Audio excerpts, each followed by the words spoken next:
গত 28শে ফেব্রুয়ারি আমেরিকা ও ইসরায়েলের operation epic Fury বা রোয়ারিং লায়ন শুরুর পর বিশ্ব ভেবেছিল ইরানের পতন কেবল সময়ের ব্যাপার। অনেকের ধারণা ছিল এই যুদ্ধ ইরানে ইসলামী শাসনের অবসান ঘটাবে। কিন্তু যুদ্ধের 13 দিন শেষ হয়েছে, দেখা যাচ্ছে সমীকরণের গণেশ অনেকখানি উল্টে গেছে। তেহরানের ধ্বংসস্তূপ থেকে ফিনিক্স পাখির মতো উদয় হয়েছে এক নতুন নেতৃত্ব এবং এক ভয়ঙ্কর রণকৌশল, যাকে বলা হচ্ছে মুস্তফা খামেনির প্রতিশোধ ডক্ট্রিন।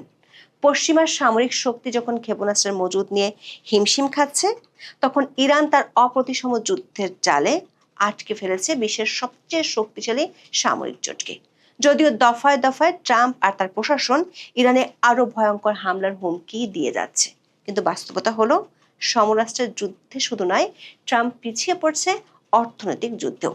যে রাশিয়া থেকে তেল কেনা নিয়ে ট্রাম্পের হুঙ্কারে কদিন আগেও বিশ্বের বাঘা বাঘা দেশ আর শক্তিগুলোর দম ফুরিয়ে যাওয়ার মতো অবস্থার হয়েছিল, সেই ট্রাম্প এখন বলছে যত খুশি রাশিয়া থেকে তেল কেন। কতটা অসহায় হলে ট্রাম্প এমন ঘোষণা দিতে পারে তা ভেবে আন্তর্জাতিক বিশ্লেষকদেরও ভিমড়ি খাওয়ার অবস্থা হয়েছে। তাহলে কি নিজেকে অসীম ক্ষমতাধর মনে করা ডোনাল্ড ট্রাম্পের যবনিকাবাদ ঘটতে চলেছে? সেটা কি সম্ভব? মুস্তফা খামেনির নতুন ডক্ট্রিন আর কিনক জোট কি পশ্চিমাদের দম্ভচূর্ণ করতে শেষ পর্যন্ত সফল হবে? বিস্তারিত জানতে চলুন যাওয়া যাক বিশ্লেষণে।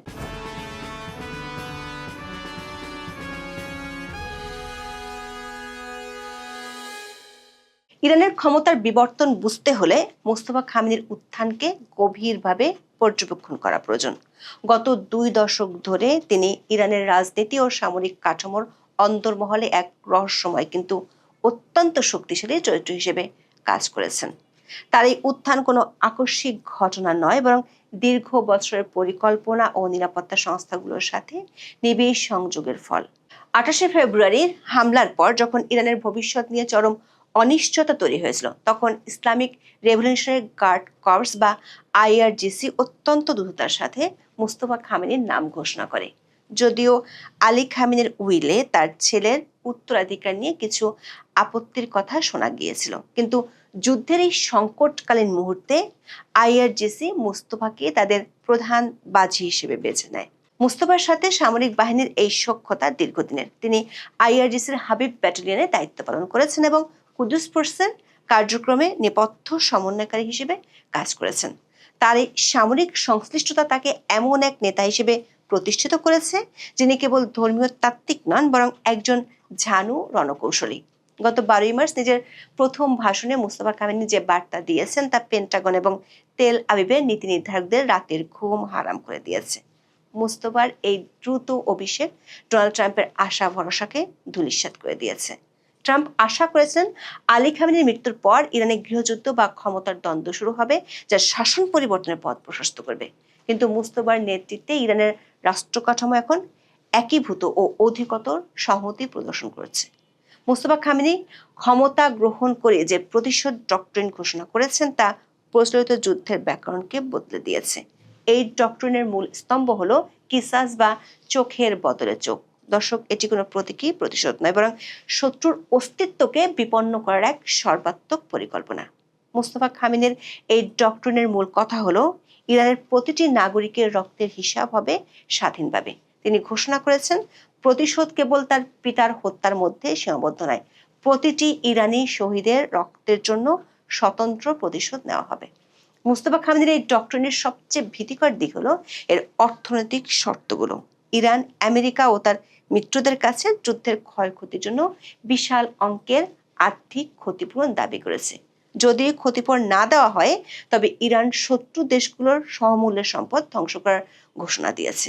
অর্থাৎ একটি ইরানি স্থাপনা ধ্বংস হলে তার বদলে আমেরিকার কোনো বড় বাণিজ্যিক বা সামরিক স্বার্থ ধ্বংস করা হবে। এই প্রতিশোধ চক্রের মূল লক্ষ্য হলো মার্কিন সামরিক ঘাঁটির বিনাশ, ইসরায়েলি প্রতিরক্ষা ব্যবস্থা বিশেষ করে হাজকাশেম ও ফাত্তা একের মতো ক্ষেপণাস্ত্রের মাধ্যমে ইসরায়েলের নিরাপত্তা বলয় ভেঙে ফেলা, আর হরমুজ প্রণালী বন্ধ করে পশ্চিমা বিশ্বের জ্বালানি সরবরাহ ব্যবস্থাকে পঙ্গু করে দেওয়া। এই ডক্ট্রিনের প্রথম প্রতিফলন দেখা গেছে গত কয়েকদিনে। ইরানের ড্রোন ও ক্ষেপণাস্ত্র হামলায় মধ্যপ্রাচ্যের অন্তত 17টি মার্কিন সামরিক ও কূটনৈতিক স্থাপনা ক্ষতিগ্রস্ত হয়েছে। এর মধ্যে বাহরাইনে অবস্থিত মার্কিন পঞ্চম নৌবহরের সদর দপ্তরের ক্ষয়ক্ষতি প্রায় $200 মিলিয়ন বলে পেন্টাগন স্বীকার করেছে। মুস্তফা খামেনির প্রতিশোধ ডক্টরিনের সবচেয়ে শক্তিশালী অস্ত্র হলো হরমুজ প্রণালী। 1 মার্চ থেকে ইরান এই কৌশলগত জলপথটি কার্যত বন্ধ করে দিয়েছে, যার মধ্য দিয়ে বিশ্বের মোট উৎপাদিত তেলের প্রায় 1/5 এবং 20% এলএনজি আসে। হরমুজ প্রণালী বন্ধ হওয়ার পরপরই বিশ্ব বাজারে অপরিশোধিত তেলের দাম আকাশচুম্বী হয়ে পড়েছে। যুদ্ধের আগে যে তেলের দাম ছিল প্রতি ব্যারেলে $60 থেকে $70, তা এখন $100 ছাড়িয়ে $150 হচ্ছে। সৌদি আরব, ইরাক এবং কুয়েতের তেল উৎপাদন গড়ে 6.7 মিলিয়ন ব্যারেল কমে গেছে, কারণ তাদের তেল পরিবহনের কোনো বিকল্প পথ নেই। ডোনাল্ড ট্রাম্প হুঁশিয়ারি দিয়েছিলেন, ইরান যদি তেল সরবরাহ বন্ধ করে তবে তাদের উপর 20 গুণ বেশি শক্তিশালী হামলা চালানো হবে, কিন্তু সেই হুমকি গলাবাজিতেই থেকে গেছে। পরিস্থিতি ডোনাল্ড ট্রাম্পকে এমন এক জায়গায় দাঁড় করিয়েছে যেখানে তাকে তার দীর্ঘদিনের নীতি বিসর্জন দিয়ে শত্রুর সাথে আপোষ করতে হচ্ছে। এর ফলশ্রুতিতে আমরা দেখতে পাচ্ছি মার্কিন ট্রেজারি বিভাগের সেই অভূতপূর্ব সিদ্ধান্ত। ইরানের প্রতিশোধ ডক্টরিন এবং হরমুজ প্রণালীর অবরোধ আমেরিকাকে এতটাই কোণঠাসা করেছে, হোয়াইট হাউস এখন রাশিয়ার দিকে বন্ধুত্বের হাত বাড়াতে বাধ্য হয়েছে। মার্কিন অর্থমন্ত্রী স্কট বেসেন্ট ঘোষণা করেছেন, আমেরিকা সাময়িকভাবে রাশিয়ার তেলের উপর থেকে নিষেধাজ্ঞা তুলে নিয়েছে। অথচ কয়েকদিন আগেও এই রাশিয়া থেকে তেল কেনায় ট্রাম্প নিজের দীর্ঘদিনের বন্ধু মোদিকেও ছাড় দেননি। এই সিদ্ধান্তকে বিশ্লেষকরা আমেরিকার ব্লিঙ্ক বা পিছু হটা হিসেবে দেখছেন। রাশিয়ার তেলের উপর নিষেধাজ্ঞার মূল উদ্দেশ্য ছিল ইউক্রেন যুদ্ধের অর্থ যোগানে পুতিনকে বাধা দেয়া, কিন্তু ইরানের সাথে যুদ্ধের ফলে তেলের বাজারে যে শূন্যতা তৈরি হয়েছে তা পূরণ করতে রাশিয়ার তেল ছাড়া ওয়াশিংটনের আর কোনো গতি নেই। ট্রেজারি সেক্রেটারি বেসেন্ট জানিয়েছেন, সমুদ্রে ভাসমান প্রায় 124 মিলিয়ন ব্যারেল রুশ তেল এখন ভারত ও এশিয়ার অন্যান্য দেশে সরবরাহ করা হবে। যদিও তিনি একে স্বল্প মেয়াদী পদক্ষেপ বলেছেন, কিন্তু এটি স্পষ্ট ইরানের প্রতিশোধ ডক্টরিন আমেরিকার নিষেধাজ্ঞার রাজনীতিকে পরাজিত করেছে। এই পিছুহটা প্রমাণ করে ইরানের দীর্ঘমেয়াদী সহ্য শক্তি এবং কৌশলগত অবস্থান পশ্চিমাদের এক মেরু বিশ্বের আধিপত্যকে চূর্ণ করে দিচ্ছে। ট্রাম্প প্রশাসন একদিকে ইরানকে ধ্বংস করার হুমকি দিচ্ছে, অন্যদিকে সেই যুদ্ধের অর্থনৈতিক ধাক্কা সামলাতে রাশিয়ার কাছে নতি স্বীকার করছে। দর্শক, পশ্চিমা মিডিয়াগুলো অনেকদিন ধরে ইসরায়েলের সামরিক সক্ষমতাকে অজেয় হিসেবে প্রচার করে এসেছে। বিশেষ করে আয়রন ডোম এবং অ্যারো সিস্টেমকে এক অবৈধ দেওয়াল হিসেবে উপস্থাপন করা হয়েছে। কিন্তু 2026 সালের এই যুদ্ধ সেই মিথ ভেঙে দিয়েছে। আমেরিকা এবং ইসরায়েল বর্তমানে একটি অ্যাটিটেশন ওয়ার বা ক্ষয়ংস যুদ্ধের শিকার। আমেরিকার সামরিক সাপ্লাই চেইন বা সরবরাহ ব্যবস্থা 2026 সালের এই মহাযুদ্ধে বড় ধরনের ধাক্কা খেয়েছে। এর প্রথমটি হলো থার্ড সংকটে আমেরিকা। থার্ড মিসাইল সিস্টেম বিশ্বের অন্যতম আধুনিক প্রতিরক্ষা ব্যবস্থা, কিন্তু এর উৎপাদন ক্ষমতা অত্যন্ত সীমিত, বছরে মাত্র 96টি।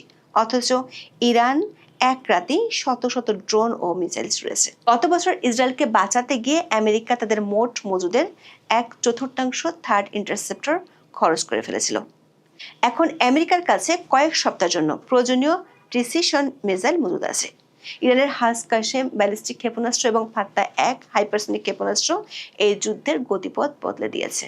হাস কাশেম ক্ষেপণাস্ত্র গতি এবং কৌশলী গতিপথ পরিবর্তন করার ক্ষমতা ইসরায়েলের রাডার সিস্টেমগুলোকে বিভ্রান্ত করে ফেলেছে। ইসরায়েল সম্প্রতি তাদের নতুন লেজার প্রতিরক্ষা ব্যবস্থা আয়রন বিম প্রচার করছে। বলা হচ্ছে এটি মাত্র কয়েক ডলারে যে কোনো ড্রোন বা রকেট ধ্বংস করতে পারে, কিন্তু যুদ্ধের ময়দান ভিন্ন কথা বলছে। পেন্টাগনের অভ্যন্তরীণ রিপোর্টেও স্বীকার করা হয়েছে, ইরানের ক্ষেপণাস্ত্র ও ড্রোন প্রযুক্তির বিকাশ লেজার সিস্টেমের চেয়ে অনেক দ্রুত গতিতে হচ্ছে। প্রশ্ন হলো, নিষেধাজ্ঞা সত্ত্বেও ইরান কিভাবে এই যুদ্ধের অর্থ যোগাচ্ছে? ফেনসেনের তথ্য অনুযায়ী ইরান প্রতি বছর প্রায় $10 বিলিয়ন তেল তাদের নিশাচর নৌবহর বা ঘোস্ট ফ্লিন্টের মাধ্যমে বিক্রি করছে।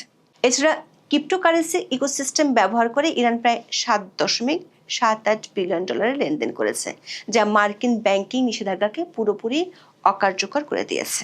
বিশ্লেষকরা বলছেন, এই যে ট্রাম্প শুধু হুঙ্কার দিয়ে যাচ্ছেন আর দফায় দফায় পিছু হটছেন, তার পিছনে আছে আরও একটি গোপন রহস্য। সেটিকে বলা হচ্ছে ক্লিনক। চায়না, রাশিয়া, ইরান আর নর্থ কোরিয়ার সমন্বয়ে গড়ে ওঠা মিত্র জোটকে বলা হয় ক্রিনক। এই জোট কেবল সামরিক নয়, বরং একটি সমান্তরাল অর্থনৈতিক ব্যবস্থা গড়ে তুলেছে যা ট্রাম্প নেতানিয়াহুর ডলারের একক আধিপত্যকে চ্যালেঞ্জ জানাচ্ছে। চীন এখন ইরানের তেলের প্রধান ক্রেতা, যা তেহরানকে অর্থনৈতিক শ্বাসরোধ থেকে বাঁচিয়ে রেখেছে। বিনিময়ে ইরান চীনকে দিচ্ছে জ্বালানি নিরাপত্তা এবং বেল্ট অ্যান্ড রোড ইনিশিয়েটিভের জন্য এক সুরক্ষিত করিডোর। অন্যদিকে রাশিয়ার সাথে ইরানের সামরিক সম্পর্ক এখন এক অনন্য উচ্চতায়। ইরান রাশিয়াকে ড্রোন ও ক্ষেপণাস্ত্র প্রযুক্তি সরবরাহ করছে।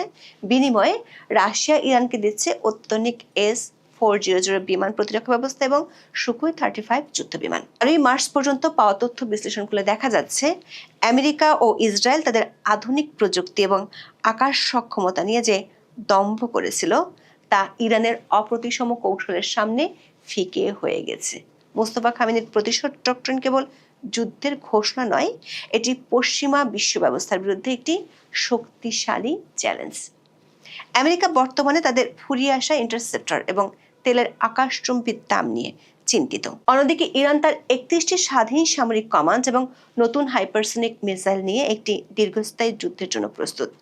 যুদ্ধের ময়দানে এখন আর কেবল গোলাগুলির লড়াই হচ্ছে না, লড়াই হচ্ছে মনস্তত্ত্ব, সাইবার স্পেস এবং বিশ্ব বাজারের উপর নিয়ন্ত্রণের। আবার বাংলাদেশ, ভারতের মতো দেশগুলোর প্রতি ইরানের বন্ধুত্বপূর্ণ আচরণ মধ্যপ্রাচ্যের রাজনীতিতে তেহরানের এক নতুন ভাবমূর্তি তৈরি করছে। এটি আর কেবল একটি বিপ্লবী রাষ্ট্র নয়, বরং এটি একটি দায়িত্বশীল আঞ্চলিক শক্তি যা তার বন্ধুদের বিপদের পাশে দাঁড়াতে জানে। মোস্তফা খামেনির প্রতিশোধ ডক্ট্রিন হয়তো পৃথিবীকে এক ভয়াবহ যুদ্ধের মুখে ঠেলে দিয়েছে, কিন্তু সে যুদ্ধের ধোঁয়ায় এখন পরিষ্কার দেখা যাচ্ছে পশ্চিমের একচ্ছত্র আধিপত্যের দিন শেষ হয়ে যাচ্ছে। এখন এ পর্যন্ত। সবাই ভালো থাকুন, সুস্থ থাকুন, নিরাপদে থাকুন। দেখা হবে আগামী পর্বে।